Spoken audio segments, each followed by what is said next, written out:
Welcome to Love Story with Lisa, where I share romantic audio stories. Today, I'll tell you a new love story. My father saved a courtesan. Later, she abducted me and took me to live in a brothel. Meeting her became the fortune of my entire life. Prologue. 9 years ago, my father saved a beautiful courtesan, yet that very courtesan secretly abducted me.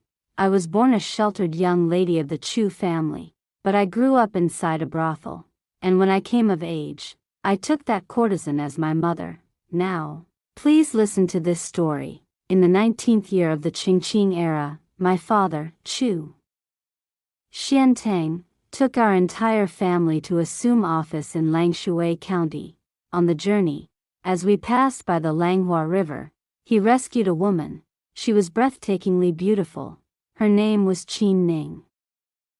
She had once been a courtesan in Yuelang County. Later, a wealthy merchant took a liking to her and paid a large sum to redeem her freedom, bringing her into his household as a concubine. But fine days never last long. The merchant suddenly fell gravely ill.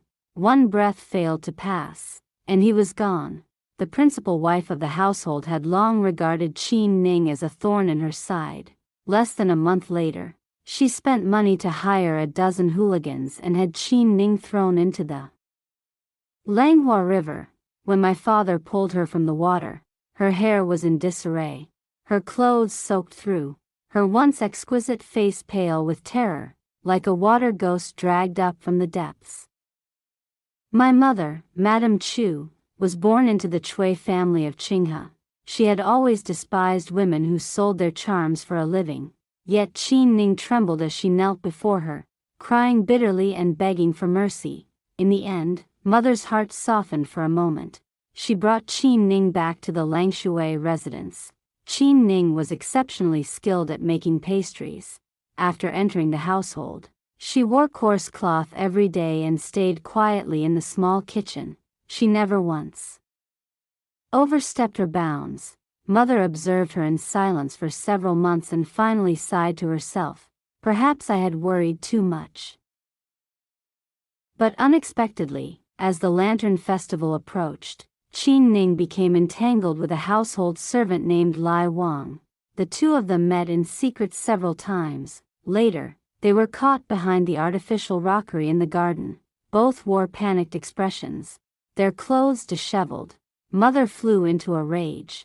She ordered them bound and locked in the storeroom.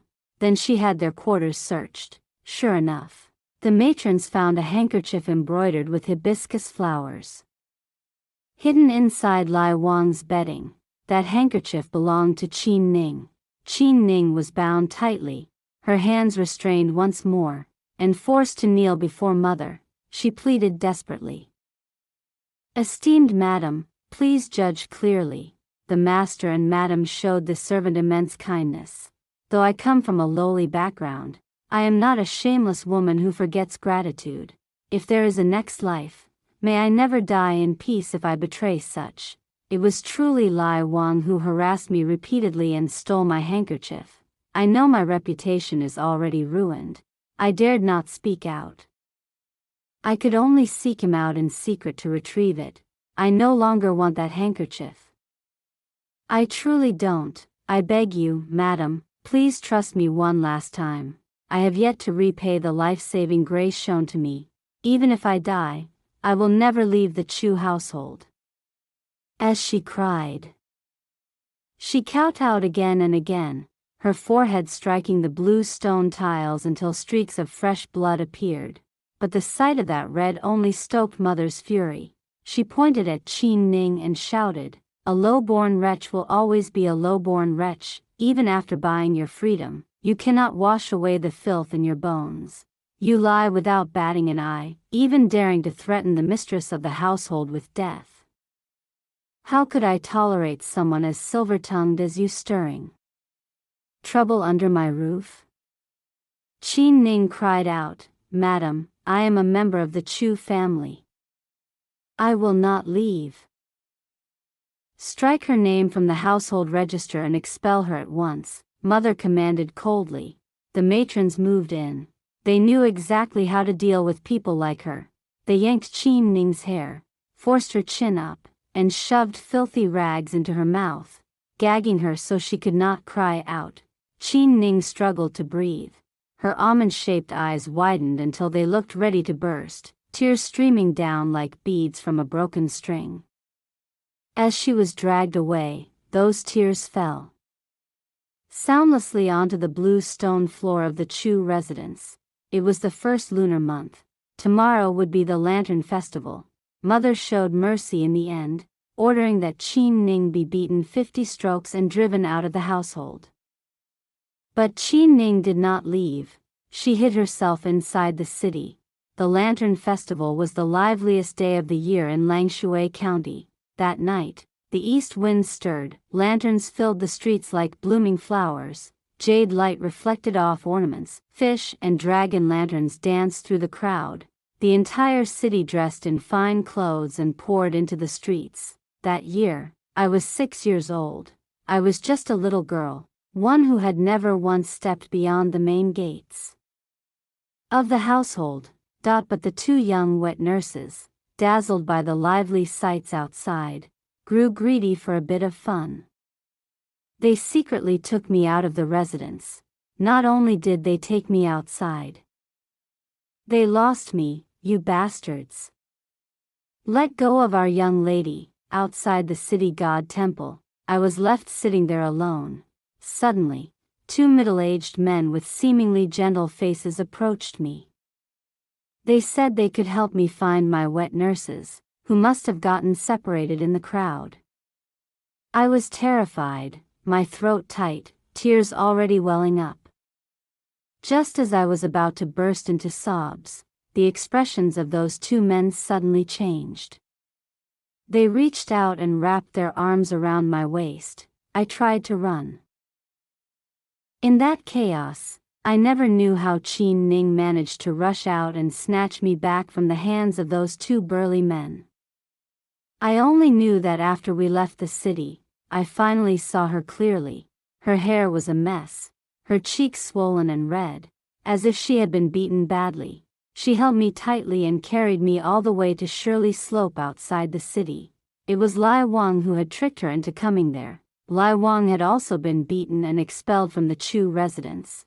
Yet even after being driven out, he shamelessly clung to Qin Ning.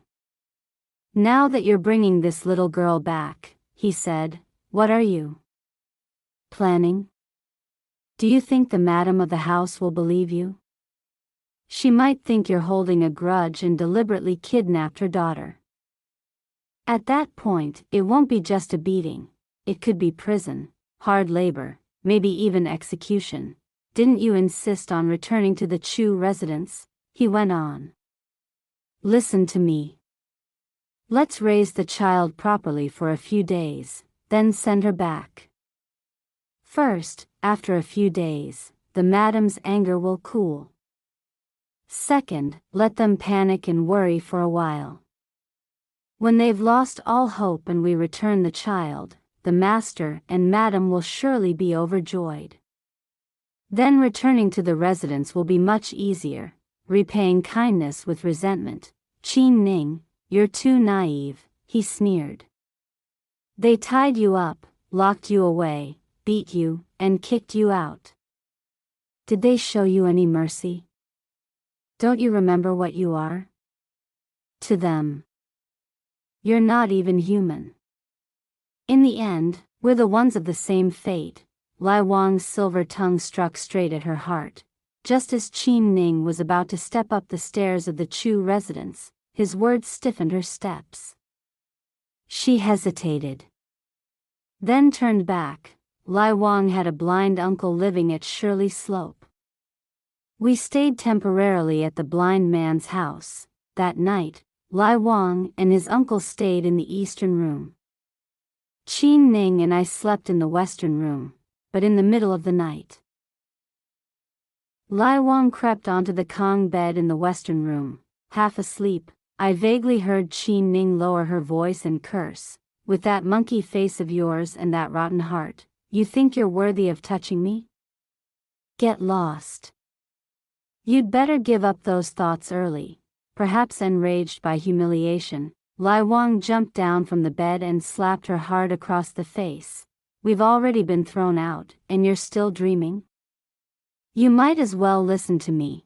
That's the sensible choice. Even though he scolded and struck her, he was still wary of Qin Ning's fiery temper and didn't dare entangle himself further.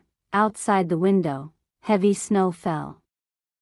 Pale snowlight filtered through the worn paper windows, casting itself over Qin Ning's body. Her hair was disheveled, her shoulders trembling as she buried her face in her hands. All night long, the sound of her muffled sobbing never ceased. The next day, officers from the Yamen indeed came searching at Shirley Slope. But Lai Wang hid Qin Ning and me in a winter cabbage cellar, and we narrowly escaped. By the fourth day, Qin Ning could no longer sit still. Taking advantage of Lai Wang going out to gamble, she secretly held me and hurried toward the gates of Langshui County, intending to send me back to the Chu residence. But soon, her eyes reddened, and she staggered back with me in her arms, because on the city gate wall was posted an official notice. The common folk gathered around it, buzzing with discussion. It said that the entire household of Magistrate Chu had been imprisoned the night before for committing crimes. That night, Lai Wang went out to gather information and returned. So what exactly did the Chu household do? He asked. Qin Ning had already been pacing anxiously. The moment Lai Wang entered, she grabbed his arm and questioned him urgently. Lai Wang casually removed his hat. His face showed 3 parts fear and 7 parts twisted relief. I heard they were implicated by something in the capital. The entire Chu household has been imprisoned. Even the servants listed in the registers weren't spared. Amitabha. Luckily, we were expelled early. Qin Ning froze. What does that mean? The case hasn't been concluded yet. That depends on how deep the waters in the capital run.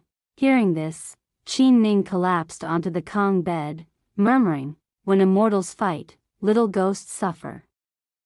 The master is such an upright man. How could he endure such injustice? Before she could finish, she suddenly covered her face, pulled me into her arms, and broke down in loud sobs. I, confused, cried along with her. Annoyed by her crying, Lai Wang snapped, "What are you crying for?" At first, I thought that girl in your arms could pave a way back to the residence for us. Now look at this mess. Not only is there no path back, she's become a hot potato. Going out to see lanterns and losing the young lady. Who would believe that? Those 2 wet nurses probably heard rumors early and deliberately dumped the young lady outside. Nonsense. Qin Ning wiped her tears and sprang up from the Kong bed in anger. The master is upright and honorable. He would never harbor the filth in his heart that you do. Lai Wang sneered. Why are you so worked up? Did I hit some sore spot? Or are you planning to secretly report this for a few taels of silver? I wouldn't do something so despicable, he scoffed. Even so, Qin Ning didn't trust him. That night, she held me tightly and didn't dare close her eyes. Near dawn, with a creak of the door bolt, Lai Wang slipped out. The moment he left, Qin Ning urgently woke me. Young lady, don't sleep anymore. We must run. The village paths were thick with snow. Afraid I would leave footprints, Qin Ning carried me on her back the entire way up the mountain. I had only been beaten with the rod a few days earlier. My body was already weak, and now she had to carry me on her back. She staggered after every few steps, 3 steps forward, 1 step swaying. Every step was a struggle. Lying against her back, I asked softly, "Aunt Qin, why do we have to run?" Qin Ning was panting heavily. That bastard is trying to harm us. Although I was still young, I did not like that groom, Lai Wang. Even though Lai Wang often bent down and smiled at me, whenever he smiled, his eyes would narrow, and the wrinkles at the corners of his eyes looked like centipedes crawling in a flower garden, ugly beyond words. But I liked Qin Ning. Back at the Chu residence, I loved the milk pastries she made the most. And over these past few days, it had always been Qin Ning who coaxed me to eat, to sleep. Even when I went to relieve myself, she never left my side for even half a step. I clung tightly to her back, feeling the warmth from her body seep into me. Though the weather was bitterly cold, I did not feel cold at all. I did not know how much time passed. Qin Ning finally could not hold on any longer. She stopped beneath an ancient pine tree halfway up the mountain. From afar, she looked down toward the foot of the mountain. Sure enough, she vaguely saw a group of Yamen runners rushing toward the blind uncle's house at Shirley Slope. That damned Lai Wang, he truly was vicious to the bone. That day, Qin Ning walked while crying, cried while cursing. She did not stop until her voice was completely hoarse. Only then did she reach Yiyang County at nightfall. Langshui County and Yiyang County were separated by nothing more than a river. Qin Ning was originally from Yiyang County. Now, fleeing disaster, she carried me back to her old home. Under the dim moonlight, she stopped in front of a large residence. Exhausted, she raised her hand and knocked on the vermilion-painted door. Inside the warm, fragrant room, Qin Ning dropped to her knees before a middle-aged woman and kowtowed as if pounding grain. "Foster mother, please take pity and take your daughter in."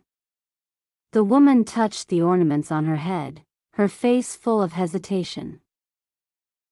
"It's not that I don't want to keep you. But you know Feng Yi's temperament."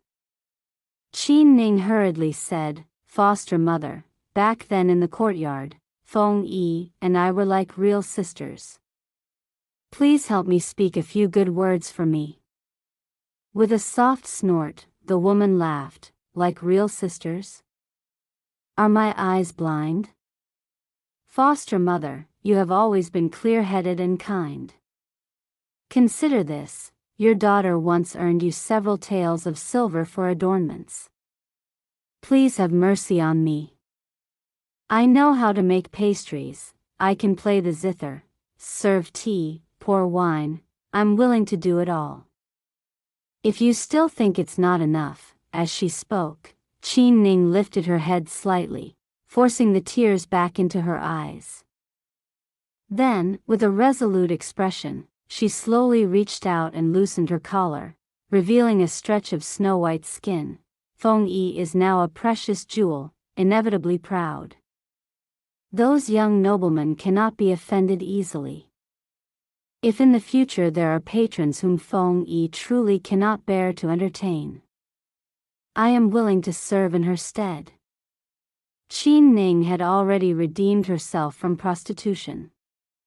Yet now, she knelt before her foster mother and offered to sell her body once again. Matron Chen, of course, agreed, because the top courtesan of the house, Du Fengwu, whom everyone called Feng Yi, was famously arrogant. She would not receive men without learning.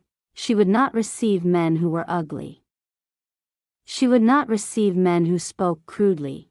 Even if everything was perfect, if it displeased her eye, she still would not receive them. Because of this, Matron Chen had offended quite a few sons of powerful families. Qin Ning, on the other hand, possessed peerless beauty. In the past, even the young nobles of Wuling had competed fiercely just to keep her. Even with an extra burden like me, Matron Chen still stood to profit greatly. That night, Feng Yi was not at home. It was said that Lord Wu had invited her out to listen to singing. 3 days later, when Feng Yi returned and saw Qin Ning and me, we were already settled in. I dared to say that Qin Ning was extremely good at lying, because she coaxed me and said, "From now on, this counts as coming home. With me here, you can stay at ease."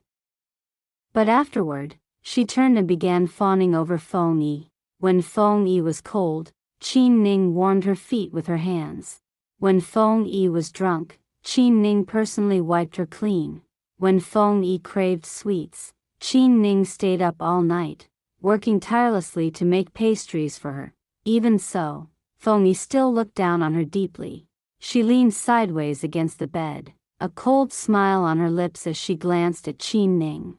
"Oh? Where did that former arrogance of yours go?" Qin Ning bent slightly, speared a grape with a silver fruit pick, and brought it to Feng Yi's lips. "How could you, a noble lady born to an official's household, bother competing with someone of such lowly origin as me?" Feng Yi parted her soft red lips and took the grape into her mouth. "It's not that you're useless." Qin Ning reached out to receive the grape skin that Feng Yi spat out.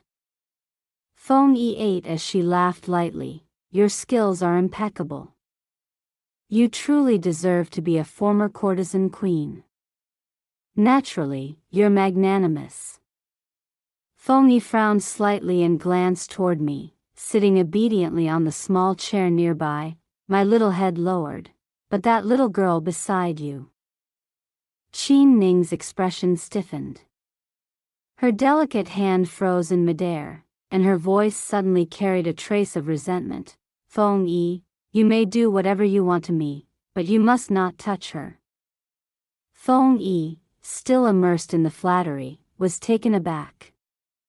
She looked at me, then at Qin Ning. After a moment, her cheeks flushed slightly, and she curved her lips into a smile. "Look at you. I haven't even said anything yet." Half a month later, Qin Ning had to receive guests again. Lu Tianhu of Yiyang County was not only wealthy but also held a leisurely official post. In the past, he had tried several times to visit Feng Yi, but she had always refused to see him. The reason was simple: Lu Tianhu had a habit of tormenting people in bed. It was said that even the wives and concubines in his own household avoided him. Qin Ning herself had once told Matron Shen that if there were patrons whom Feng Yi truly could not bear to receive, she was willing to serve in her stead. This time, Matron Shen demanded that she fulfill that promise so she could secure a place to stay. Qin Ning had no choice but to dress herself splendidly. Execution platform. Those 3 words were spoken by Qin Ning herself as she applied rouge and powder, her face utterly dispirited. Though I was still young, just from her expression I knew this was not something good at all, so my eyes filled with tears. I hugged her knees and pleaded softly, "Aunt Qin, don't go." Qin Ning lifted my face and planted a hard kiss on my small, rosy cheeks. She forced an exaggerated smile, one even uglier than crying. I'm just going to a banquet. Be good and wait in the room. If you're scared, go to Aunt Feng's room for a bit. I'll be back." After Qin Ning left the courtyard, I was bored alone and went to find Feng Yi. Feng Yi had a pale face, white as the milk I used to drink. She was very beautiful, but her beauty was different from Qin Ning's. Qin Ning's beauty was like peach blossoms blazing in spring. She could laugh. She could rage. When happy, she could roll around with you. When angry, she could curse your ancestors without restraint. Feng Yi's beauty, however, was like orchids hidden deep in a valley, fragrant yet distant. One could admire her from afar, but could never play or joke with her. Saying even a single careless word before her made one feel indecent. Strangely enough, when Qin Ning was present, Feng Yi treated me with indifference. But once Qin Ning was gone, Feng Yi seemed to turn into a completely different person. She would break rice cakes with her slender fingers and feed them to me. She would give me sweet tangerine juice to drink. Sometimes, she even personally taught me how to write characters. My hands were too small to hold a brush properly, so she sent a servant out to buy a smaller brush just for me. Once, While I was concentrating on writing, Feng Yi touched my small hair bun and sighed softly. What a sin. Such a child, even younger than I was back then. I mimicked her expression, furrowing my brows and sighing too. Feng Yi was instantly amused. She tapped the tip of my nose gently with her jade-like finger. What are you sighing for? I pouted, my eyes welling with tears. I miss my father and mother. Feng Yi's body stiffened. Little one. Do you know what happened to your family? I nodded and answered in a small voice, I know. I vaguely knew that something had happened to my parents, and that the house with the garden in Langshui County could never be returned to, but I dared not say it aloud, nor did I dare ask. I was afraid that if I asked, Qin Ning would hold me and cry again. She cried so easily, and now, she was the only person I had left who cried like that. I did not know why, but the room suddenly fell into a terrifying silence. After a long while, Feng Yi turned away. She wiped her eyes with her handkerchief again and again. Then wiped her face. Her shoulders trembled continuously. The room was quiet, but suddenly the front courtyard erupted into chaos. Crying, cursing, sounds of beating, voices of consolation tangled together, mixed with the clattering crash of smashed objects. Feng Yi was instantly alarmed and sprang to her feet. I was so frightened that I could no longer hold the brush. My small hand trembled, and the downward stroke of the character ren slanted crookedly. Very soon, a maid supported Qin Ning, her hair disheveled, her clothes torn, and shoved open the door to Feng Yi's room, before she even entered. Her heart-rending sobs arrived first. Such sorrow and misery pierced straight through the heart. Even the unfeeling could not help but ache, even the cold-hearted would be moved to tears. Feng Yi.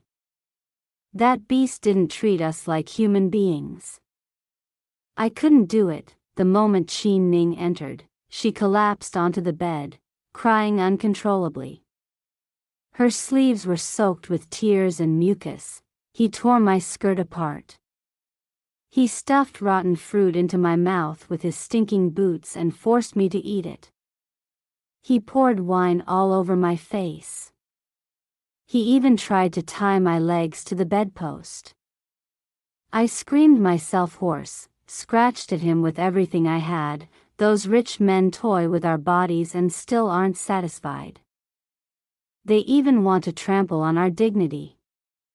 Are we truly born base just because of who we are? Feng Yi. Please, spare me this once. Just this once. I was so terrified by the scene before my eyes that I burst into tears. Feng Yi's expression hardened at once. She turned sharply toward the maidservant, a bunch of useless servants. Hurry, take the young lady downstairs. With that, she stepped forward and helped Qin Ning, who was crying without end. The maidservant led me out into the courtyard. As we passed beneath the window lattice, I heard Feng Yi let out a soft sigh and say, I saw it long ago. You're no longer the same as before. Back then, as long as there was money, even a diseased toad you would accept. No matter how debauched, you endured it all. But now, you fool, you've fallen into the sea of love. That Lu Tianhu is not someone easy to provoke. What's more, his face was scratched bloody by Qin Ning. Matron Chen bent low, speaking gently and coaxingly for a long while before she finally managed to soothe his temper somewhat. For the remaining anger, she sought a respected figure in the county to act as mediator. In the end, Feng Yi agreed to receive him again after 3 days. Only then was the storm barely considered settled. After a great deal of silver had been paid as compensation, Matron Chen, however, was furious. She insisted on driving us out. Get out. Go back to wherever you came from. My little temple can't hold a great Buddha like you. I stood beside Qin Ning. Qin Ning knelt on the ground, her voice trembling. Foster mother, please have mercy. Please. Matron Chen rolled her eyes, waved her hand, and ordered people to drag us away. Just as they were pulling at us, the door creaked open. Feng Yi emerged, dressed in white silk, her expression proud and aloof. She slightly parted her full red lips, gave a cold smile, and looked at Matron Chen. Foster mother, in this courtyard, who stays and who leaves, who decides that? Feng Yi was Matron Chen's money tree, her most precious treasure, someone she would never dare offend. Moreover, the grand riverside residence, the Lanhua courtyard, had been lent to Feng Yi by Lord Wu, and so, Qin Ning and I were allowed to stay. But stay we did. Our treatment worsened drastically. No rouge or powder, no pastries or sweets, no clothes, no jewelry. Qin Ning became a rough kitchen hand in the courtyard.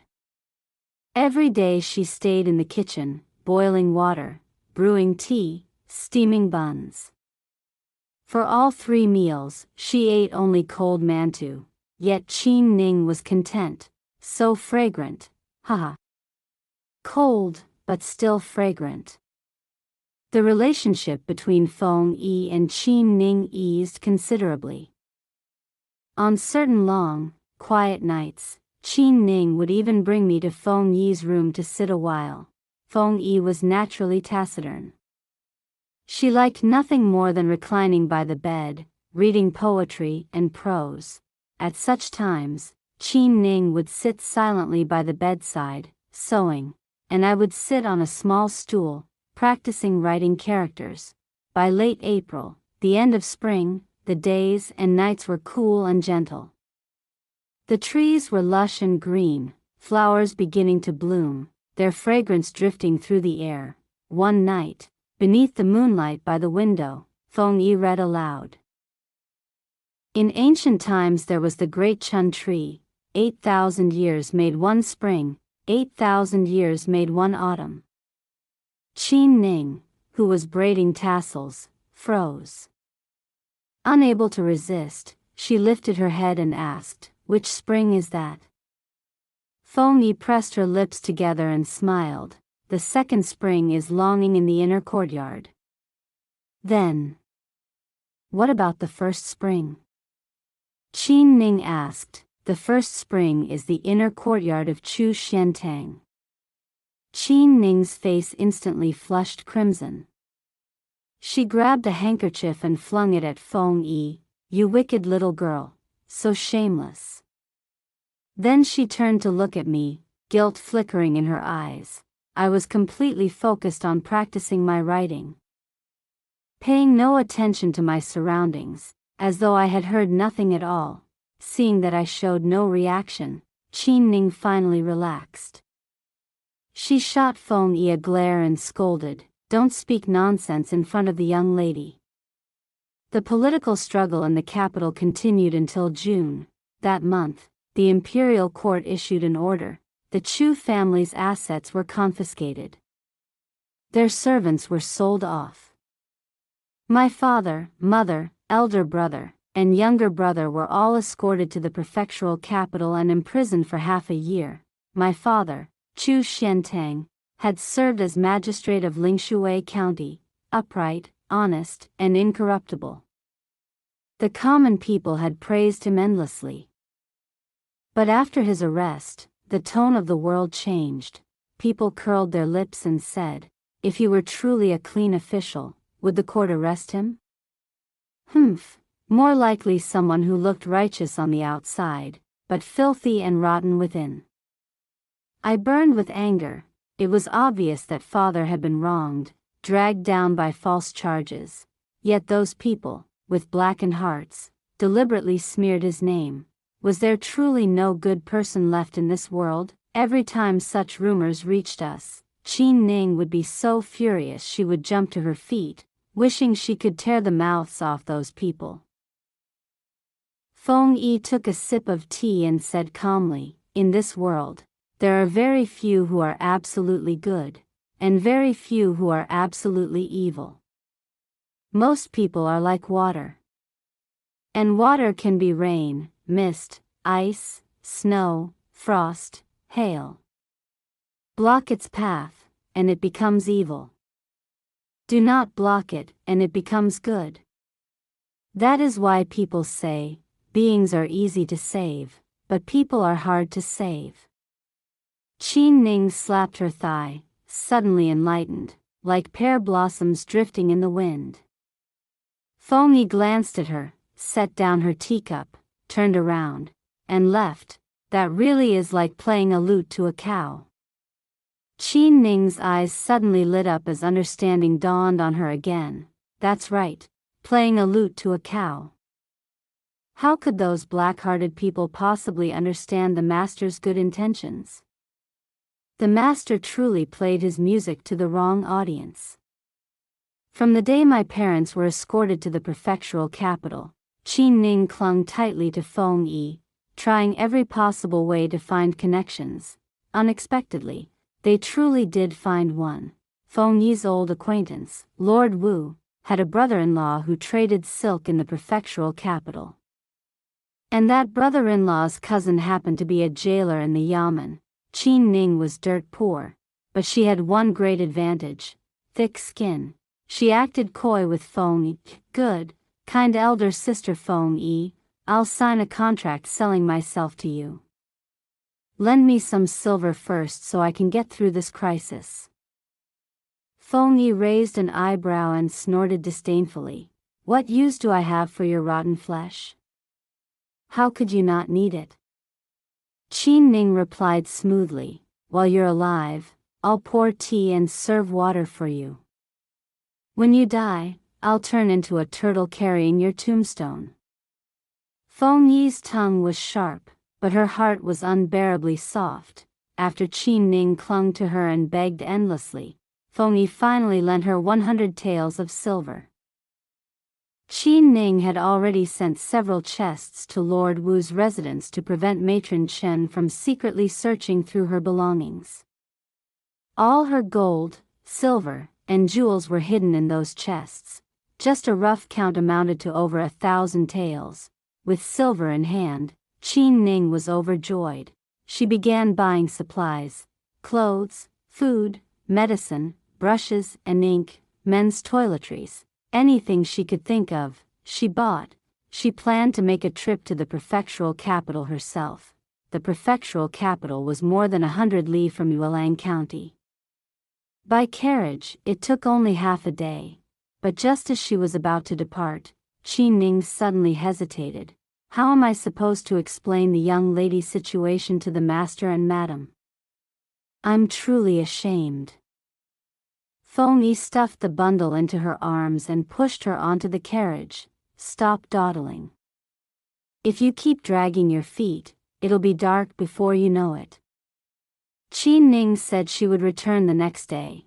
But on the third day, she still had not come back. On the fourth day, she finally returned, her eyes swollen red. The moment she entered the room, she hugged me tightly and burst into loud sobs. Hearing the noise, Feng Yi rushed over, anxious like an ant on a hot pan. What's wrong with you? All you know how to do is cry. What on earth happened? Qin Ning wiped her tears, choking back sobs as she spoke. The master and madam. They're truly pitiful. They're locked in a small, cramped cell, drinking cold water and eating cold rice. The two young masters have grown so thin. The master's beard is wild and unkempt. And the madam, she used to be so strong, but now she's been tormented until there's no spirit left in her at all. And did you tell them about the young lady? I did.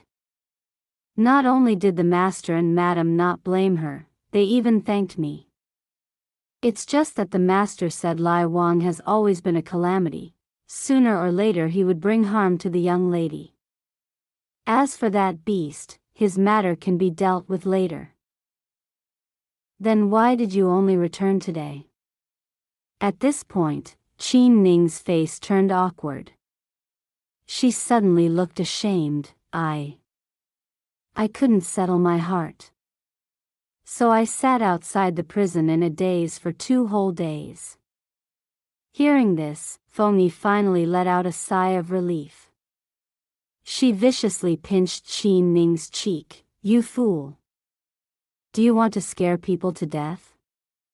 The jailer at the prefectural capital accepted 82 taels of silver from Qin Ning and agreed to take special care of the Chu family in prison. Still, Qin Ning couldn't completely relax. She planned to visit once every 3 months. That jailer looks honest enough, but I don't dare trust him fully. Once there was hope, Qin Ning's mood improved greatly. Her happiest days were always the days before she set out. The master liked lotus pastries. The madam liked glutinous rice cakes. The 2 young masters liked sweet milk dumplings. Wearing her apron, Qin Ning made pastries in the kitchen while cheerfully muttering to herself, her whole body radiating light. All this time, Feng Yi had secretly had people keeping an eye on Lai Wang in Lingshui County. When winter arrived, news finally came. Lai Wang was dead. It turned out that after Qin Ning fled with me, Lai Wang married a young widow. To make a living, he went to work at Lord Li's pharmacy. No one knew why, but that Lord Li secretly took a liking to the wanton widow. The 2 carried on an illicit affair. Later, Lord Li framed Lai Wang, falsely accusing him of stealing money meant for purchasing medicine. He reported him to the authorities. Officials and merchants colluded. How could Lai Wang possibly defend himself? Just like that, he was beaten with 20 strokes of the cane, beaten until he spat blood and hovered on the brink of death. After only a few days in prison, he died. When Qin Ning heard the news, she first let out a long sigh of relief. Then she ground her teeth and said, "This world truly has no good people." As the 12th lunar month arrived, Feng Yi spent less and less time at home. Today Lord Wu invited her to watch opera. Tomorrow a shopkeeper invited her to drink wine. When she returned home, she would sleep heavily, sometimes even retching twice in the middle of the night. However, on the 7th day of the 12th month, my birthday, she broke her usual routine. Not only did she not go out, she even gave me a pale yellow gauze silk dress, sewn with her own hands, because she was afraid of being scolded by Matron Chen. Qin Ning closed the door and held a small birthday celebration for me in secret. She made me a bowl of longevity noodles. In the bowl lay a perfectly golden egg. When she saw the silk dress, Qin Ning pretended to pout and said indignantly, "So the famous courtesan known far and wide is actually this stingy?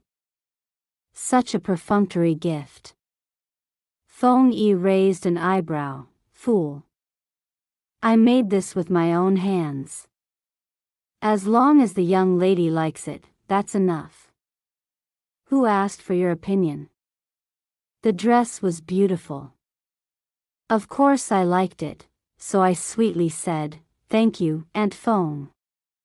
That night, Feng Yi drank an entire large jar of wine. No matter how Qin Ning tried to persuade her, it was useless. In the end, she simply gave up and let Feng Yi drink herself into chaos all night long.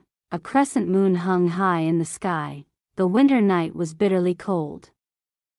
Feng Yi, usually as aloof and elegant as an orchid, was now drunk like mud, sprawled messily across Qin Ning's body, endlessly chanting poetry. The thread in a loving mother's hand becomes the clothes on her wandering child, stitch by stitch, so carefully sewn, fearing the day of return will be cold, fearing the child comes back in rags.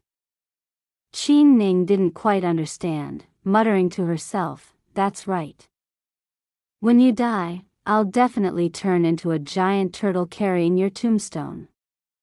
Ugh! Feng Yi was made nauseous by her words and vomited all over Qin Ning's skirt. Qin Ning nearly raised her hand to hit her. But after the maid helped Feng Yi change clothes and supported her to bed, Qin Ning looked up at the crescent moon in the sky, her eyes reddening despite herself. She stroked my head and said sadly, "The 8th day of the 12th lunar month. 8 years ago. That was the day Aunt Feng's family met disaster." Feng Yi had once been a proper young lady of a noble household. Her mother came from a prestigious family. Her father was a 5th-rank official at court. But during one political struggle between factions, her entire family was implicated. Her father died on the road to exile. Her mother threw herself into a river and took her own life. As for Feng Yi, she was left alone. Sold from one trafficker to another, until she finally ended up under Matron Chen. That year, Feng Yi was only 12 years old. Back then, among the girls raised in Matron Chen's pleasure house, the most outstanding were Feng Yi and Qin Ning. They had always looked down on each other.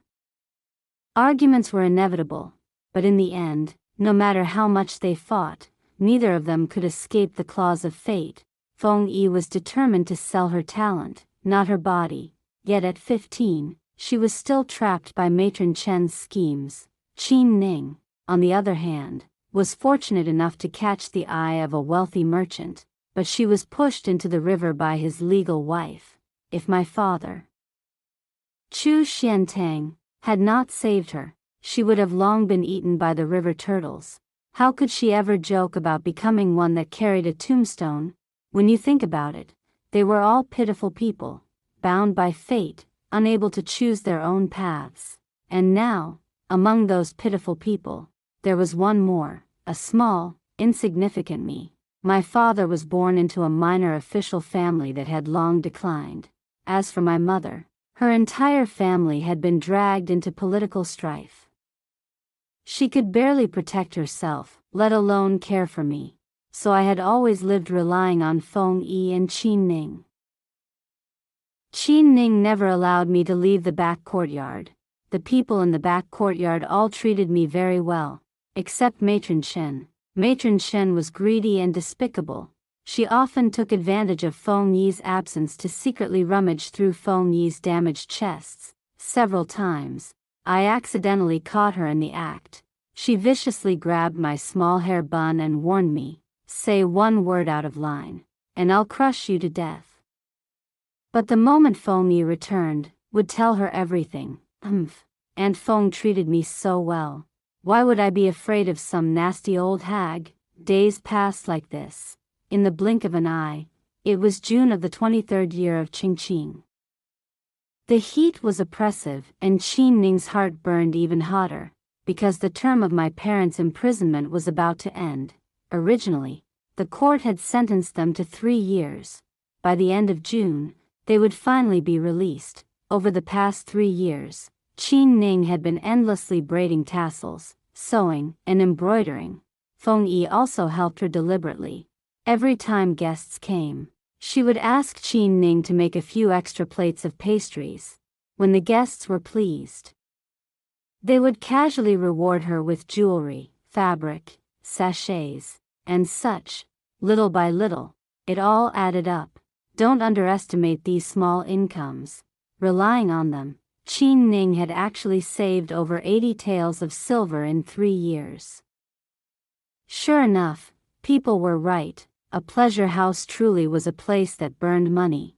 Of those 80 taels, 40 taels to rent a house, 20 taels to buy furniture, 10 taels for clothes and shoes, the remaining 10 taels to give to Madame Chu, to buy whatever she liked. As Qin Ning counted on her fingers, calculating happily, she spoke with excitement. Her crescent-shaped eyes were even more beautiful than the moon in the sky. Feng Yi couldn't help but remind her, "Don't forget, you still owe me 100 taels." Qin Ning lifted her chin arrogantly. "You won't be shorted. My master once served as a county magistrate. He has ability." Feng Yi pressed her lips together, smiling faintly, fanning herself with a round silk fan, indulging Qin Ning's pride. Over the past 3 years, Qin Ning had gone alone to the prefectural capital 8 or 9 times. This time, however, she decided to take me with her. I was already 9 years old, taller, my personality gradually forming, and capable of making decisions on my own. Qin Ning often said, "You don't take after your father, you're like your mother." In truth, I had already forgotten more than half of my mother's appearance and temperament. Memories from early childhood were always short-lived. My clearest memories began from the Lantern Festival 3 years ago. At the end of June, Qin Ning and I boarded a carriage and set off toward the prefectural capital, a journey of more than 100 li. At first, I thought the journey would be easy. Only after setting out did I realize how treacherous the road truly was, mountains rising and falling, paths rugged and uneven, every step requiring care. And yet Qin Ning, a frail woman, had walked this road alone for 3 entire years. We set out at dawn and did not arrive at the prefectural capital until nightfall. After settling me into a small inn inside the city, Qin Ning went alone to seek out the chief jailer to inquire about news. I waited and waited at the inn. She did not return. Only when the lamps were lit did she finally come back, her eyes swollen red, her spirit shattered, like a wooden puppet drained of breath. This unjust world. She murmured hoarsely, "God is truly trying to force people to their deaths." Outside the window, thunder roared and lightning split the sky, rain poured down in torrents. Inside the room, she held me tightly. The two of us cried together, crying for a cruel and twisted world, crying for heaven's merciless mockery. The Chu family's prison term had already ended, yet someone at court had played tricks, extending the detention indefinitely. Qin Ning could not withstand the shock. That very night, she fell ill with a fever. I cried and begged the innkeeper to find a physician, knelt by her bedside as she took her medicine, and stayed awake all night. The next morning, she clenched her teeth and forced herself upright. "Miss," she said, "I'll take you to see your parents." Outside the prison of the prefectural capital, the moment 2 jailers saw Qin Ning, they burst into loud laughter and stepped forward to tease her. "Oh? The little beauty is here to visit prisoners again? The sun's blazing today, yet look at you, still so fair and tender. How could you be just a little beauty? You're clearly a little treasure. A little darling. So then, what good things did you bring your old lover this time?" Qin Ning shielded me behind her, clutching the bundle tightly, suppressing her disgust, forcing her weakened body to endure. She bent and greeted them. "Honored sirs, please show mercy." The jailers deliberately toyed with her. "Fine, fine. Don't we help you every time? But this time, you'll have to give us a kiss first." "That's right. You can't just pass through so easily." Just as they were making trouble, Jailer Zhang walked out from inside. He frowned sharply and shouted, "Enough. She's already pitiful, why are you bullying her?" Jailer Zhang was an honest man. Over the years, thanks to him, the Chu family had avoided much suffering. But even so, when I finally saw my parents and brothers inside the prison, I could barely recognize them. Qin Ning always said my father, Chu Xianteng, was handsome and refined. But the man before me was so emaciated that he was nothing but skin and bones. As for the rough, haggard woman, that was my mother. Her temples were completely white. Wrinkles covered her face, and she looked even more worn than village women who labored in the fields. My elder brother, 13, and my younger brother, 8. Though they still had some flesh on their faces, had complexions deathly pale from years without sunlight, a family of 5, for trapped behind bars, one forced to bow and beg in a pleasure house, now reunited, tears streamed down every face, fearing eavesdropping ears and prying eyes. Qin Ning pulled me down to kneel. With tears brimming, she said, "This servant owes the master and madam an immeasurable debt of kindness. Today, I bring the young lady to pay respects." Through the iron bars, I kowtowed hard 3 times to my mother and father. My mother could no longer endure it. She rushed forward and tightly grasped my hands. My father turned his face away, silently wiping the tears from the corners of his eyes. He had not cried when falsely accused. He had not cried when told there was no hope of release. But now, seeing me grown into a beautiful young girl, the brilliant man who had once placed first in the imperial examination, could no longer restrain his tears. Blood kin stood face to face, yet could not even acknowledge one another. How cruel was that! After returning from the prefectural capital, Qin Ning was dispirited and gloomy all day long. Then, one day, she went to Feng Yi and said she wanted to move away. In the past, there was always hope to cling to, she said softly. But now, it's different. This pleasure house is crowded, tongues are many and messy. I cannot allow the young lady to be pointed at in the future. To be called a child raised in a brothel. We have no hope left, but the young lady still does. Feng Yi could not bear to part with us. "If you insist on leaving, I won't stop you," she said. "But if you go, you must think about how you'll make a living." "I've thought it through," Qin Ning replied. "I haven't touched those 80 taels. I'll rent a stall by the Lanhua River and sell tea and pastries." "Really?" Feng Yi tightly gripped my hand, unwilling to let go. "Have you chosen a shop yet? I'll rent a stall by the Lanhua River and sell tea and pastries." "Really?" Feng Yi tightly gripped my hand, unwilling to let go. "Have you chosen a shop yet? Bought the equipment?" "Not yet." "Then what's the rush?" Feng Yi said sharply. "Stay here for now. Once everything is arranged, leaving won't be too late." Hearing this, I burst out laughing. "Aunt Feng," I teased, "you're just afraid that once we leave, there'll be no one left who dares to argue with you, aren't you?" Feng Yi was laughing so hard at something I had said that she nearly doubled over, while Qin Ning could only shake her head helplessly. She pointed at me and said to Feng Yi, "Look at her. A proper young lady from the Chu family, and now she's learned how to sweet-talk people so smoothly. That won't do. We really have to leave." She said she wanted to leave, but how could it be that easy? Just finding a suitable place alone took Qin Ning an entire month. And it was truly unlucky. On that particular day, it happened to be the Mid-Autumn Festival. That day, Feng Yi was entertaining a certain Lord Wang from the county in the front courtyard.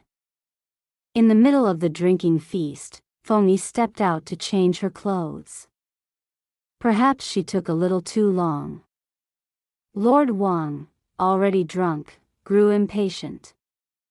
Carrying his wine jar, he staggered off to look for her. He searched and searched, until he wandered all the way into the back courtyard. At that time, I was wearing a white silk dress, sitting on a long bench beneath the grape trellis, eating pastries.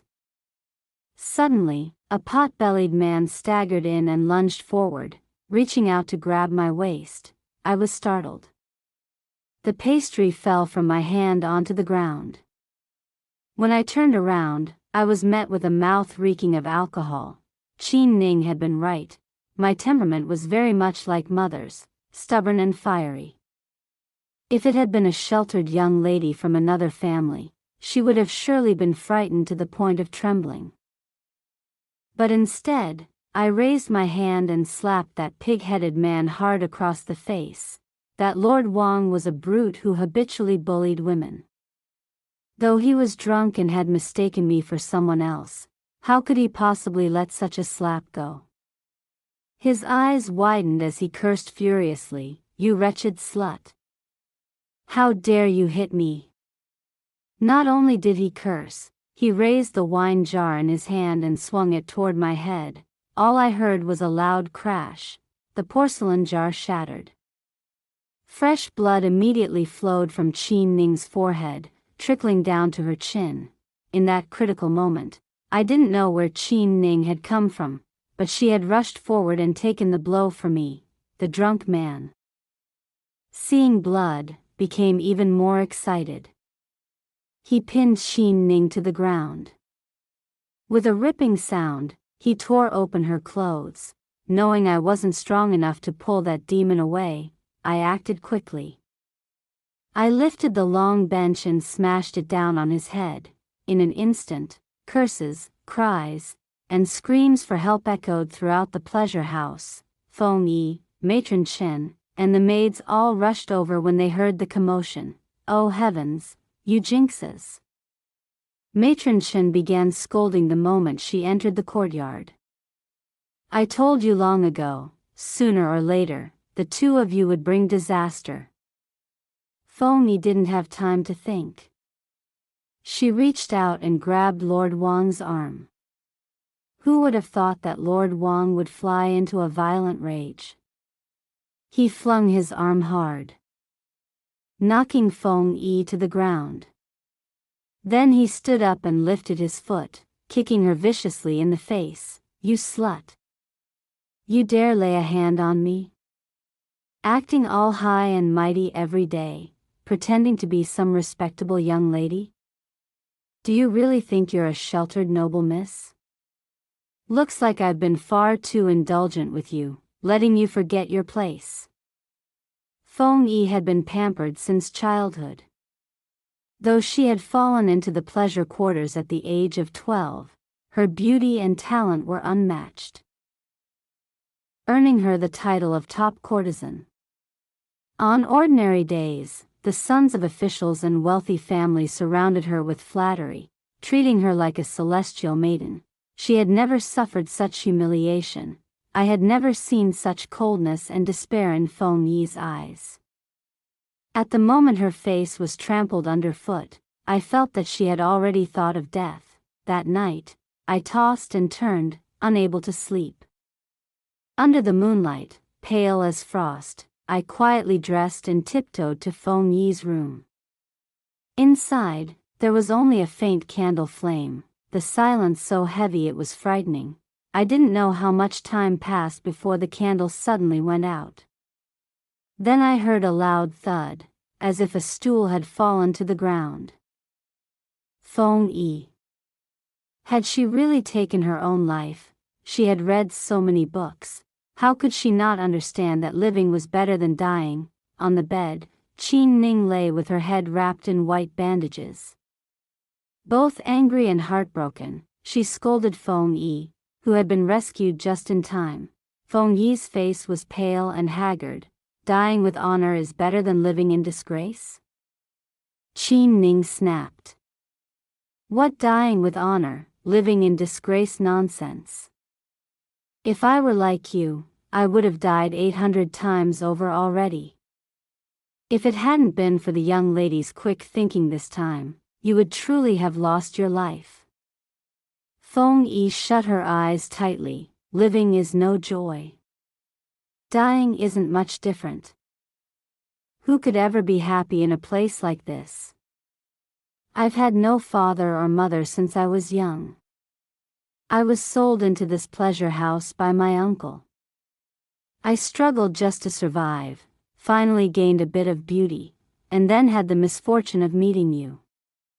You're more capable than I am. After so much hardship, I finally found someone to rely on, finally saw a glimmer of hope. And yet, in less than 3 months, that hope was shattered. I was even thrown into the river, nearly eaten alive by turtles. If not for the old master jumping in to save me, I would have died long ago. I thought I had finally found a place to belong, that I could live peacefully. Half a year of calm. And then that bastard Lai Wang ruined everything. My fate truly swings from highs to lows, up, down, and then down again. Young lady, aren't you suffering too? At 6 years old, you had to rely on me, living in this pleasure house. Your family was right in front of you, yet you couldn't acknowledge them. You didn't even dare call them father or mother. Don't be so proud anymore. I see that Lord Wu treats you very well. You have some beauty, why not take this chance to redeem yourself and marry him as a concubine? All right? Feng Yi let out a bitter smile. She accepted the teacup I handed her and took a weary sip. A concubine? She said softly. His principal wife has already made it clear, she will absolutely never associate with a courtesan. Qin Ning froze. Never associate with a courtesan. What respectable family would ever allow a courtesan to step through their doors? Feng Yi said calmly. Wouldn't they just become the laughingstock of the world? Laughingstock. Qin Ning murmured. Feng Yi nodded. She gently stroked my face. I was wrong before, Qin Ning, she said softly. Take the young lady away from here. Hurry. People of the world all praise the lotus, saying that it rises from the mud yet remains unstained by its filth. But in this world, how many can truly be like the lotus? After what happened, this filthy place was somewhere I would never return to again. Soon afterward, Qin Ning quickly took me away and settled down by opening a tea and pastry shop. The shop was located along the banks of the Langhua River. In the front was the storefront, and in the back, our living quarters. The place was not large, there were only 2 rooms in the rear courtyard, but it was more than enough for the 2 of us to live in. The pastries Qin Ning made were, of course, delicious. But flavor was not the most important thing. What mattered most was appearance. For example, an ordinary plate of millet cakes, once pressed with a lotus-shaped mold and formed into the shape of a lotus blossom, would immediately become lotus millet cakes. Or a simple pot of green tea, scatter a few fragrant flower petals into it at will, and the price would jump from 15 coins to 25. The scenery along the Langhua River was beautiful, a place often frequented by refined scholars, young noblemen, and well-born ladies. Feng Yi had once said that these people all pretended to be aloof and pure, it was all an act. But after pretending for long enough, they could no longer put down their pride. As long as the outward appearance was done well, money would certainly come.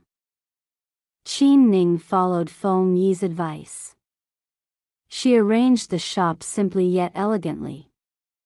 As for herself, she went barefaced every day, wearing no makeup at all, only a white silk blouse and a pale green skirt, with a yellow sash tied around her waist. From a distance, she looked like a pear blossom in spring, fresh, delicate, beautiful, and full of charm, yet never vulgar. Sure enough, by the end of September, when Qin Ning went through the account books, the shop had earned over 30 taels of silver. Qin Ning was so happy she nearly melted on the spot, yet her hands never stopped moving. The next day, she continued as usual, making exquisite pastries, pricing them outrageously high. So expensive that people would shake their heads in disbelief, and yet, strangely enough, no matter how high the price, there were always distinguished guests willing to buy. Feng Yi's words had been right after all. Using the excuse that she had grown accustomed to Qin Ning's pastries, Feng Yi sent her servants to purchase them every single day. Sometimes, when guests came to the pleasure house, she would casually praise the tea and pastry shop by the Langhua River in front of them. In this way, the shop gradually gained some reputation. Qin Ning then hired a clever young assistant, whose sole duty each day was to deliver freshly baked pastries to wealthy households. Of course, business was never smooth sailing all the time. Qin Ning had once said that her fate was one of rising high and falling low, and then falling even lower. In the second year after the tea shop opened, the old emperor in the capital, an incompetent ruler, passed away. The court issued an order. For 100 days, the common people were forbidden from singing or holding festivities. Along the Langhua River, where flower boats and theaters were most common, the ban silenced the entire stretch of water overnight. Even passers-by were reduced by more than half, with no other choice. Qin Ning had to temporarily close the shop. That rotten old man, she cursed bitterly. Didn't do a single good thing while alive, and even in death he has to drag the common people down with him. What terrible luck! The long night stretched endlessly. She fretted over money and muttered curses without end. I tried to comfort her, just take it as a 3-month break. I'm not tired, she said stubbornly. I don't want to rest. I want to earn money. Didn't we already finish paying off Aunt Fang's 100 taels? I asked. Qin Ning let out a gloomy sigh. It's been over 2 months since I last sent silver to the Grand Magistrate's residence. Since opening the tea shop. Qin Ning had gone there far less often. But once every 2 months, she would still have someone deliver silver to the jailer Zhang, asking him to buy extra food, drink, and books for my father, mother, elder brother, and younger brother. In truth, running the tea shop alone was exhausting for her. Yet she stubbornly refused to let me help. You must remember this, she told me firmly. You are a young lady of the Chu family. Your hands are meant for reading and writing, not for heavy labor. I was unconvinced and continued to help in secret, even arguing back at her. What Chu family is left now? The Chu family in Lingshui County had its property confiscated long ago. What Chu family is there to speak of anymore? I never expected those words to strike such a deep nerve. Qin Ning suddenly flew into a rage.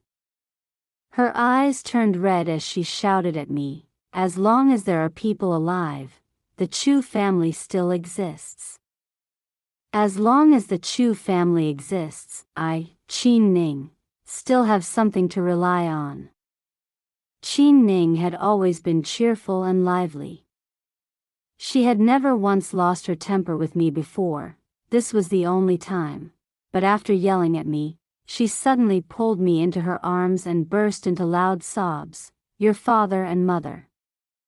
When will they finally be released? She cried. I can't hold on much longer. It was not until the Langhua River became lively again that time truly moved on, and by then, it was already March of the second year of Xianchun. The winter before had been suffocatingly restrained for the common people. So once spring arrived, every household eagerly went out together to stroll along the river and enjoy the early warmth. On one particularly hot day, a certain official, no one knew why, suddenly picked a fight with Qin Ning. He insisted that the milk pastries from the tea shop tasted bitter. Qin Ning explained again and again, even promising to make a fresh plate free of charge. But the man refused to relent, demanding an explanation no matter what. Seeing Qin Ning about to lose her composure, I put on a gauze hat to cover my face and slowly walked from the back courtyard into the shop. I gently bowed to that official and spoke softly, My lord, your complexion looks quite gloomy. Have you been sleeping poorly of late? The man froze in surprise. Yes, I said softly. Do you often feel palpitations and shortness of breath in your daily life? The man nodded at once. That's right. I gestured for him to sit down. Taking a handkerchief, I gently laid it over his wrist, then placed my fingers lightly on his pulse. Your pulse rises and falls taut and straight, like the string of a bow, I said calmly. This is the sign of stagnation in the flow of qi and blood. Among 10 people with this kind of pulse, 9 suffer from difficulty sleeping at night, shortness of breath, chest tightness, and unstable moods. There is also often a bitter taste in the mouth. Upon hearing this, the official grew anxious. Then, is there a way to cure it? I smiled faintly. My lord is a man of wealth and high status, destined to live a long life. This ailment can naturally be cured. It is only that I am still young, my prescriptions may not be trusted. I pointed outside. Once you leave the door, turn left. 3 shops down, there is a pharmacy called Huichun Hall. You may go there and ask a physician to prepare the medicine. I believe that in no more than 3 months, you will recover fully and feel at ease, with no further discomfort. The official was overjoyed. He pointed at me and asked Qin Ning, "Is this young lady a member of your family?" Before Qin Ning could speak, I answered quickly, "She is my mother." Qin Ning froze. No wonder, the official laughed. The shop owner is such a good person. Your daughter is certainly no ordinary girl either. He placed the payment for the tea and pastries on the table, clasped his hands in farewell, and then leisurely walked out the door. Turning left as instructed, only after he had gone far away did Qin Ning finally come back to herself. She stared at me blankly and asked, "What? Did you just call me?" I lifted the gauze veil. "Didn't you hear it clearly?" Qin Ning's face flushed red. She was both pleased and irritated as she said, "I am not your mother." "You have a mother. Don't call me that again in the future." I snorted softly. "Then what should I call you?" "Still Aunt Qin, like before?" I pursed my lips at her, tossed out one last line, "Fine then, mother," and turned around to head back into the rear courtyard. In truth, I knew nothing about reading pulses. Everything I had said earlier came from something I once read in a book, followed by some improvised nonsense. I never expected it to actually help Qin Ning out of trouble. This only made her more resolute.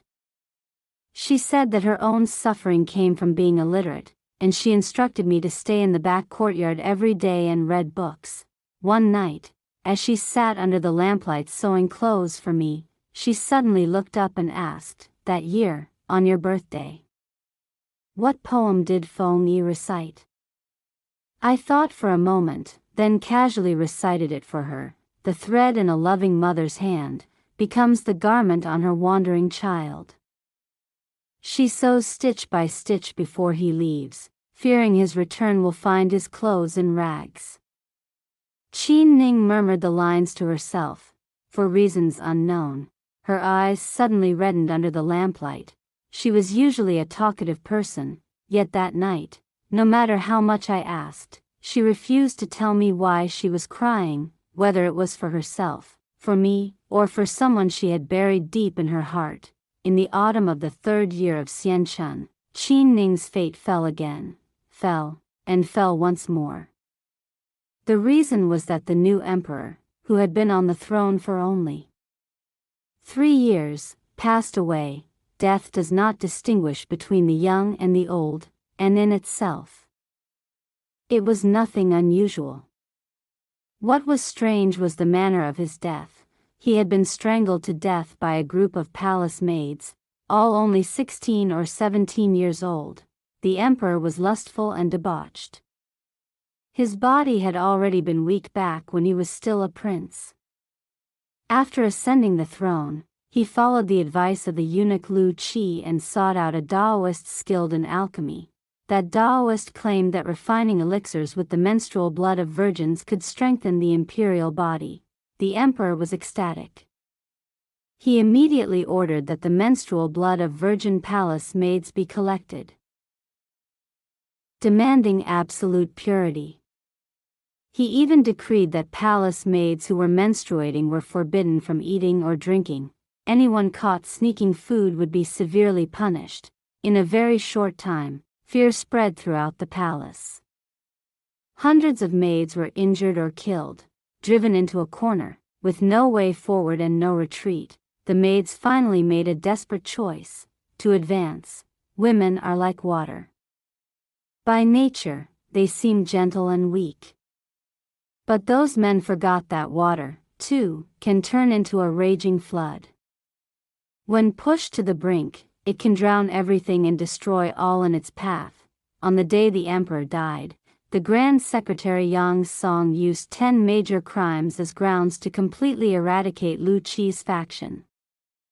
At the same time, he assisted the 15-year-old crown prince in ascending the throne. As for who became emperor, Qin Ning, far away in Yuelang County, did not truly care. What angered her was that the tea and pastry shop had to close once again as winter approached. At the beginning of winter that year, good news finally came from the Grand Magistrate's prison. My family had finally been released. Upon hearing this news, Qin Ning was so overjoyed it was as though she had been granted a noble title. She immediately hired a carriage and took me to the Grand Magistrate's residence. But after my parents were released from prison, they could not return with us to Yuelang County, because the court had issued an edict, assigning my father to take the entire family to take office in Yenzhou. Yenzhou was barren land with a harsh climate. It had always been a place where the court exiled criminals, and a place merchants would rather detour hundreds of miles to avoid passing through. At the moment of parting, Qin Ning squatted on the ground, covering her face as she cried loudly, "Master, madam," she sobbed, "please take me and the young lady with you to Yenzhou. Don't leave the two of us behind here." My mother, her temples already white with age, gently helped her up. Holding her hand tightly, her eyes brimming with tears, she said, "Qin Ning, this journey to Yenzhou is fraught with mortal danger. If anything were to happen to us, the young lady would be the only remaining bloodline of the Chu family." She paused, then continued softly, "If the imperial decree had not explicitly stated that all 4 of us must go together, I would have entrusted even you and Xian to your care as well. For your kindness, our entire Chu family will remember it forever." These words completely extinguished the last trace of hope in Qin Ning's heart. She clutched tightly at my mother's sleeve, tears streaming down her face. Tilting her head toward the sky, she cried out loud, stamping her feet in anguish. Yet stamping her feet was useless, because mother was right. This journey, whether it would be a farewell in life, or a farewell unto death, no one could know. Knowing full well it might be a road to death, could we really drag the entire family along, gambling everything on fate? Amid tearful, reluctant goodbyes, the Chu family boarded the carriage and left the outskirts of the Grand Magistrate city. Qin Ning chased after the carriage the entire way. Her hair was disheveled, her clothes torn, even one of her shoes lost. She ran on and on as the carriage grew farther away, smaller and smaller, until it became nothing more than a tiny black dot.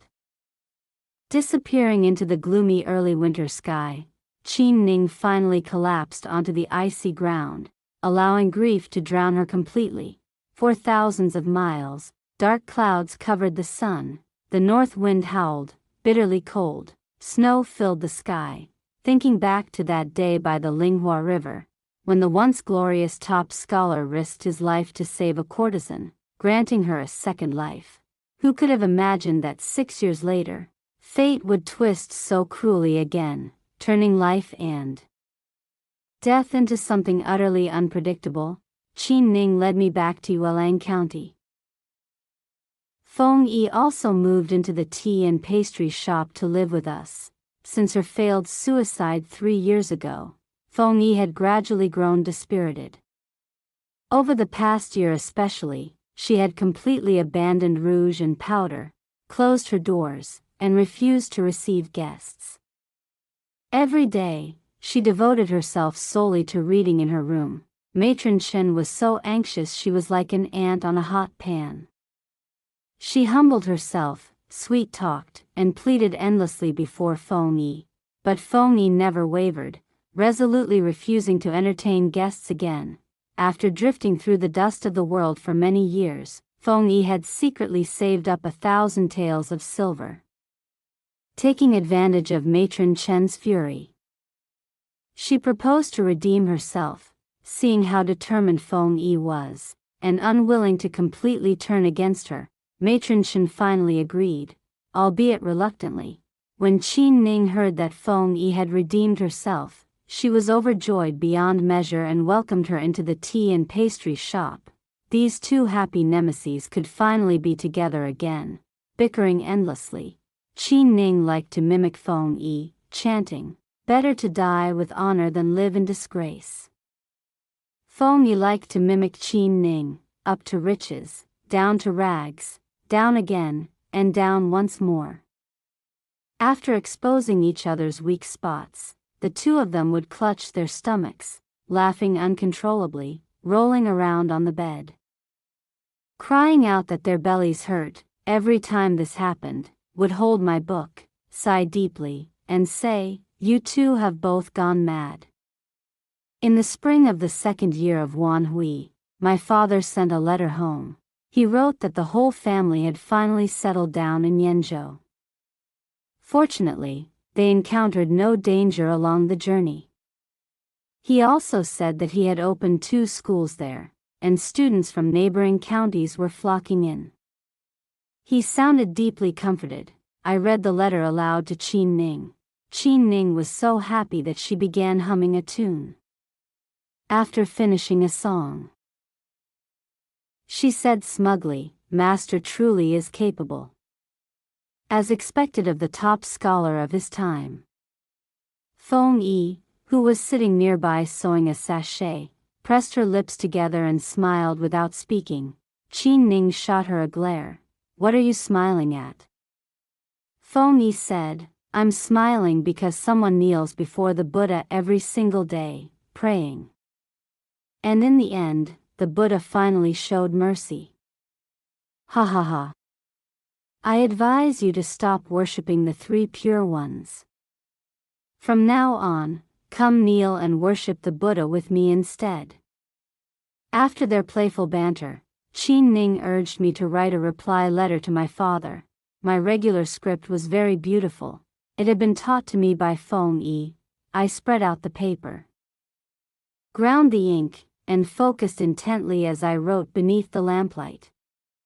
The two of them sat beside me, gently fanning themselves as they watched. After some time, Feng Yi suddenly sighed, "Time really flies. Young lady is already 13 this year, she's a maiden now." Qin Ning sighed as well, "So are we already old?" "How could we not be?" Feng Yi said. "You and I are both 27. If we were ordinary women, we'd already have children and grandchildren by now." "Humph," Qin Ning snorted. "What's so good about being a mother? Giving birth is a life and death trial. I'm afraid of dying." "But if you have no children," Feng Yi countered, "after you die, there won't even be anyone to light incense for you." "Then you go give birth," Qin Ning retorted. "I'm not having any. I'm cultivating immortality and practicing the Tao. In the future, I'll ascend and become a celestial maiden." Having finished my letter, I couldn't help but burst into giggles at their conversation. "Don't worry," I said. "In the future, I will definitely bring my descendants to your graves, crying in mourning and burning incense for both of you." Hearing this, Qin Ning and Feng Yi frowned at the same time. The two of them stood up together and pinched my cheeks. "You little brat, are you cursing us to die early?" Business at the tea and pastry shop was always unstable. When things went well, we could earn 10 taels of silver in a single day. When things were slow, earning even a few copper coins was difficult, and it wasn't just that, it was as if the imperial family had been possessed by something evil these past few years. Last year, the Empress Dowager passed away. This year, a prince died. Next year, who knew which royal heir it would be? Qin Ning looked deeply troubled, like someone who had been grievously wronged. She said this kind of thing was like a ferret or a wolf that specialized in biting sick ducks. Fortunately, the Grand Secretariat, led by Yang Song, had eliminated the treacherous officials and restored order to the court. The young emperor also began to govern with full dedication. The corrupt influence that once clouded the court was gradually dispersing, and the common people finally began to see hope. In the spring of the 4th year of Wan Hui, Yang Song died suddenly of a severe illness. Chancellor Chen, who had been close to him, succeeded him as the new Grand Chancellor. The newly appointed Chancellor Chen cherished talent. The very first thing he did after taking office was to summon my father, Chu Xiantang, who was serving as magistrate in distant Yenzhou, back to the capital to take up the post of Vice Minister of Justice. My father was an upright and principled man, gifted beyond measure.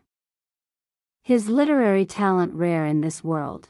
For 100 years, Yenzhou had never produced a single successful imperial examination candidate. Yet during the mere 3 years my father governed there, Yenzhou broke precedent and produced 2 new scholars. One granted the title of presented scholar, the other associate presented scholar. The people of Yenzhou were deeply grateful for my father's virtue. They built bridges, roads, and wells in his name: Spring Hall Bridge, Spring Hall Road, Spring Hall Well.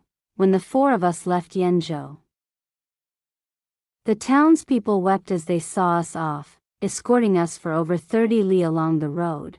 When Qin Ning heard the news, she was so overjoyed she did not sleep for 3 days and 3 nights. She immediately decided to close the tea and pastry shop, pack our belongings, and take me back to the capital at once. Feng Yi scolded her relentlessly. "Why are you in such a hurry?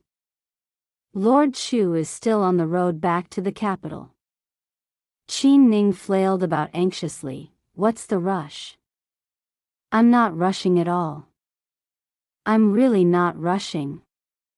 My father returned to the capital in mid-July, early August. He sent my elder brother, Chiyu, to Yu County to fetch us. Chiyu did not come alone. He brought with him an imperial decree. That decree was for Feng Yi. After receiving the decree, Feng Yi cried for 3 days and 3 nights. Those were tears of overwhelming joy.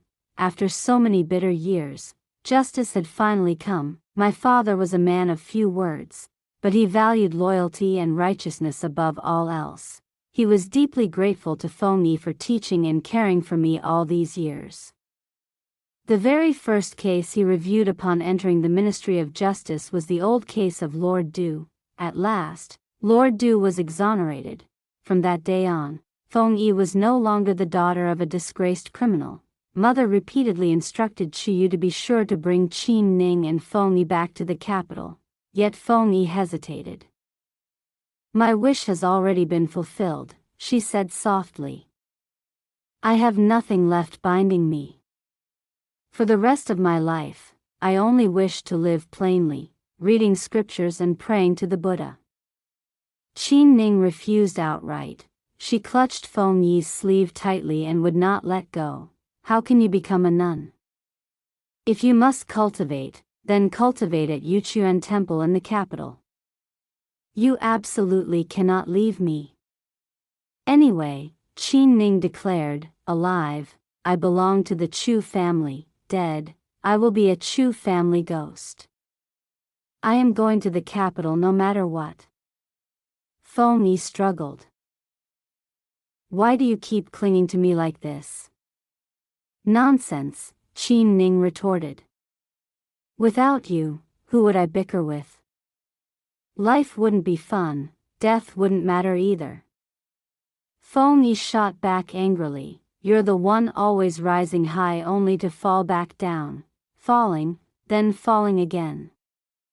Qin Ning burst out laughing, clutching her stomach. This time, when we return to the capital, Qin Ning will completely turn things around. No more falling, no more falling, no more falling. Chu Yu, a man of propriety and decorum, stood to the side utterly stunned, unable to hold back. He tugged at my sleeve and whispered, "Are they always like this?" I patted his shoulder, "You'll have to get used to it sooner or later." Chu Yu froze, then sighed from the bottom of his heart. What profound loyalty and affection. Truly rare women in this world. In the end, Feng Yi still could not shake Qin Ning off. She was dragged onto the carriage and brought back to the capital. At the entrance of the vice minister's residence, Mother had already arrived with a crowd of servants, waiting. After years apart, the moment she saw Qin Ning and Feng Yi, Mother grasped their hands tightly. "My good sisters. My benefactors. At last, our Chu family has reunited with you both." That single word, sisters, made both Qin Ning and Feng Yi freeze. Then, at the same time, their eyes reddened. All her life, Qin Ning had held only one obsession: to return to the Chu household. Because the half-year she spent as a cook there had been the only truly beautiful time in the first half of her life, safe, peaceful, quietly joyful. There, she was not a courtesan, not a concubine, but a real human being. Now, nearly 10 years later, she was once again living such good days. Mother treated them as true sisters, arranging for them to live in the closest residence to her own. Their food and daily necessities were the finest, and several maidservants were assigned to attend them. Mother often sighed to Qin Ning. "I was foolish back then. Not only did I wrong you, I even drove you out of the Chu household. Yet you bore no resentment and raised Yanran with your own hands. You are the great benefactor of our Chu family. You've suffered for so many years. You must be exhausted. From now on, stay in this household and enjoy your later years." Qin Ning responded with endless yes, yes, yes, but afterwards she would sneak into the kitchen again. Master liked lotus pastries. Madam liked glutinous rice cakes. The two young masters liked sweet milk dumplings. As for Miss Yanran, she wasn't picky. She liked everything. "I make the pastries myself," Qin Ning always said. "If others do it, I can't rest easy." In early winter that year, Chu married the legitimate daughter of Chancellor Qin. My younger brother, Chu Xian, entered the palace as a study companion to the emperor. Just like that, I became a sought-after figure among the noble ladies of the capital. Suddenly, my days became incredibly busy. Today, the daughter of a grand secretary invited me to admire plum blossoms. Tomorrow, the daughter of the Imperial Academy Chancellor invited me for tea. Because of my frank temperament and my ability to understand others, many noble ladies wished to befriend me. And once friendships formed, naturally, someone would ask about my past. Each time, I would answer honestly that I was raised by two women of humble birth. They were both people who valued loyalty and righteousness above all else. One had a cold and distant temperament, yet a heart that was deeply warm. The other would burst into tears at the slightest thing, yet she always stood in front of me, shielding me without hesitation. When the noble ladies heard that I had grown up among common folk, they would often sigh and say, "You must have suffered terribly, haven't you?" In truth, Mother had once asked me the same question. I left Mother when I was 6 years old and returned to the Chu household at 15. Those 9 years without her, she always felt she owed me too much and wanted to make up for everything. Mother was firmly convinced that a 6-year-old child suddenly separated from her biological mother must have lived a pitiful life. But in those 9 years, I truly lived very well. I had 3 full meals a day. My clothes were neat and warm. I was never cold, although I lived among commoners. I was pampered like a sheltered young lady of a noble household, meeting Qin Ning and Feng Yi was my blessing. Yet mother believed my blessing should not end there, so she discussed the matter with Madame Chen, my sister-in-law, and actively searched for a good marriage match for me. However, after meeting one suitor after another, 3 or 4 in a row, I still had not found anyone who moved my heart. Mother grew anxious. Qin Ning grew anxious as well. Qin Ning worriedly asked me, "Don't tell me you're going to follow Feng Yi's path." Ever since arriving in the capital, Feng Yi had gone to Yuchuan Temple every 3 days or so. Each time, she would stay there for 3 to 5 days. Influenced by those female Taoist cultivators, her temperament had become increasingly serene and detached from the mundane world. Qin Ning was truly afraid that one day, before Feng Yi's grave, there would be no one left to light incense for her. So she tried to persuade Feng Yi to find a husband and marry. But Feng Yi said disdainfully, "Amen. The moment I see a man now, I feel disgusted. Don't bring this up again in the future." Qin Ning said awkwardly, "There are still good men in this world." Feng Yi shot her a sideways glance. Qin Ning immediately fell silent. Feng Yi scolded her at once, "You coward. You dare to love but don't dare to say it." In the Chu household, the most affectionate couple was my elder brother Chu Yu and Madame Chen.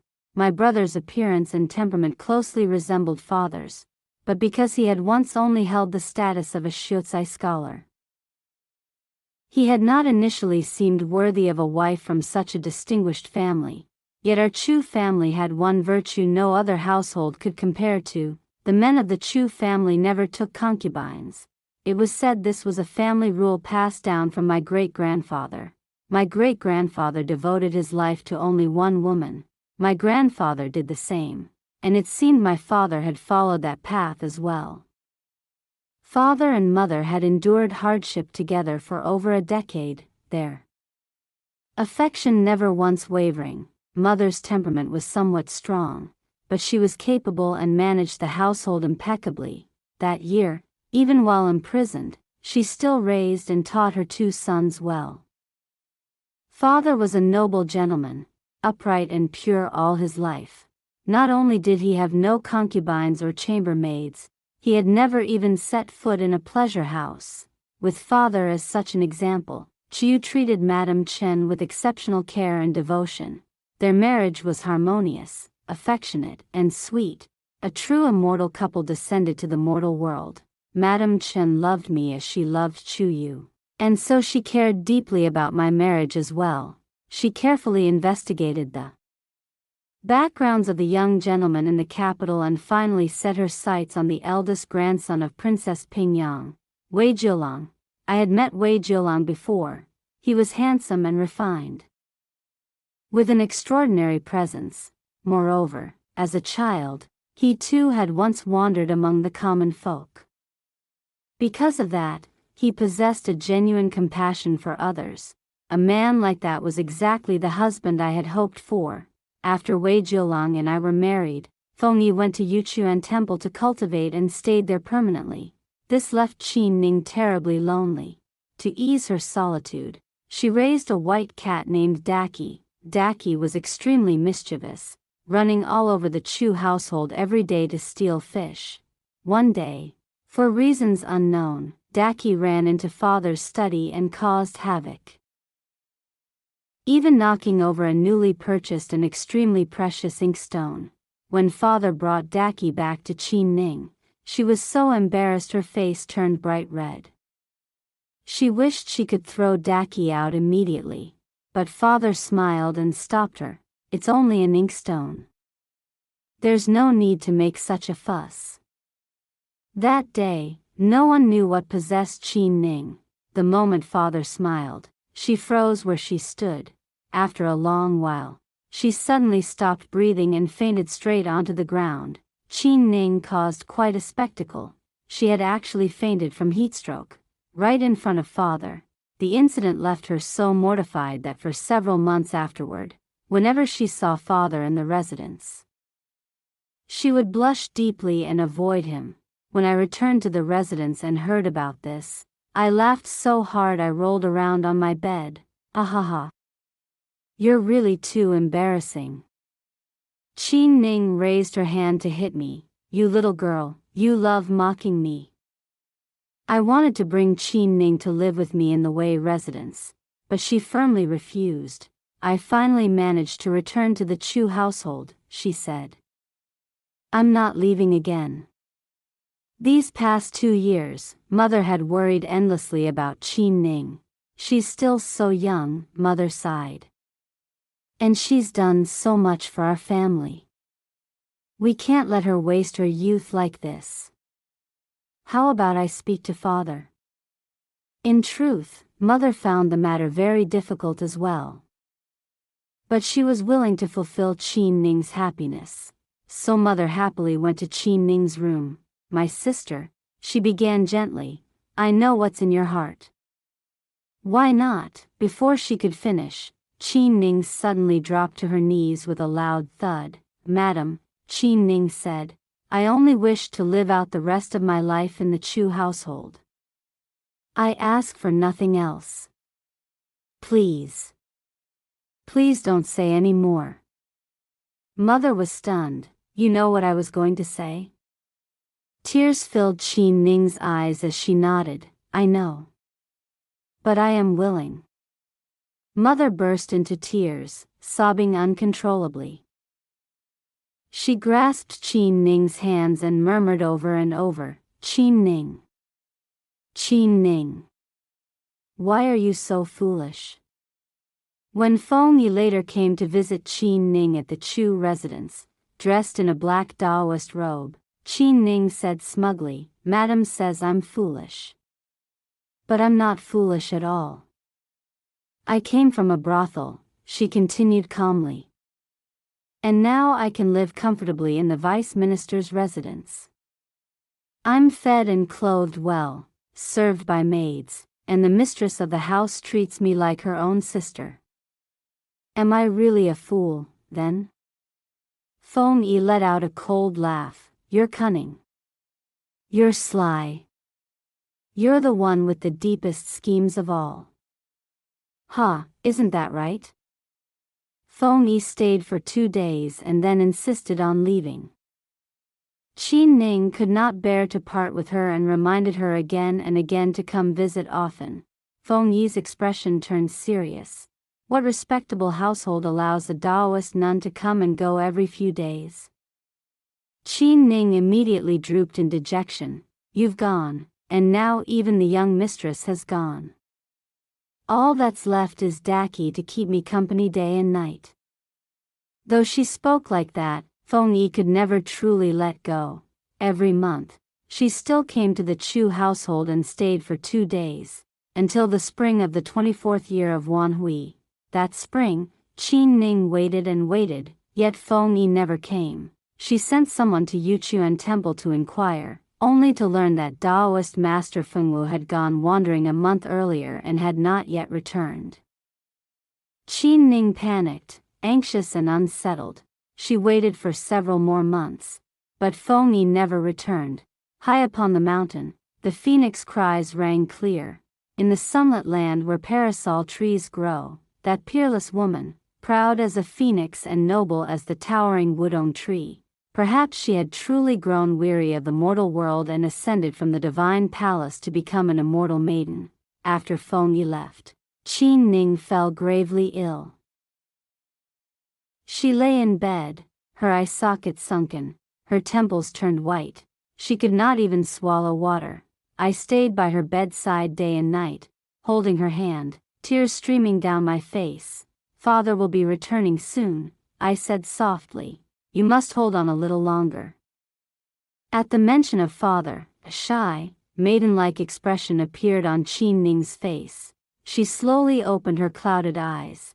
She saw, that year by the Linghua River, the top scholar in a white robe like moonlight, leaping into the river to save her from drowning. She saw, inside the prison of the Grand Magistrate's office, his hair disheveled, his beard unkempt, yet his back straight, a yellowed book still clutched in his hand.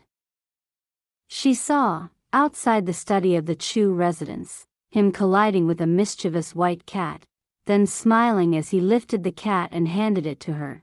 She waited for a very, very long time. At last, he came running toward her, so rushed that he had not even changed out of his blue official robes. This time, he had finally come for her, but her life was already nearing its end. Love comes without warning, etched into bone and soul. With love so deep, the living may die, and the dead may yet live. All her life, Qin Ning had never spoken a single word of love, yet she loved him to the marrow of her bones. The lifelong obsession of Qin Ning was the Chu family. After she passed away, my parents placed her memorial tablet in the ancestral hall of the Chu clan. For generation after generation, she would receive incense from the descendants of the Chu family. As for Feng Yi's Taoist robes left behind at Yuchuan Temple, I buried them together with Qin Ning on Yuchuan Mountain.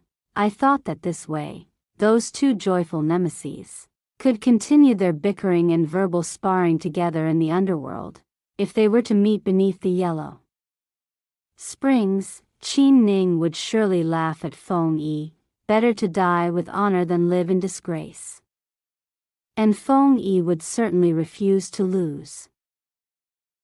Retorting back, up you go, down you fall, down again, and down once more.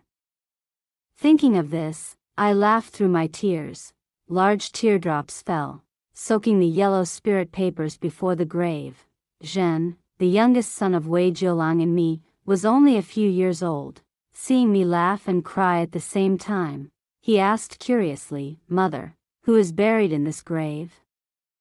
I replied, "She is your maternal grandmother." Zhen was confused, "But isn't grandmother from the Chu household? Why is she buried on Yuchuan Mountain?" Yuchuan Mountain was lush with dense forests, flowers blooming in brilliant colors. A gentle breeze passed through, and 100 birds sang joyfully, just like in the old days. I held Zhen's small hand, smiled, and said softly, "She is your grandmother too." End. If you enjoyed the story, don't forget to like and subscribe to Love Stories with Lisa for more stories. Thank you so much.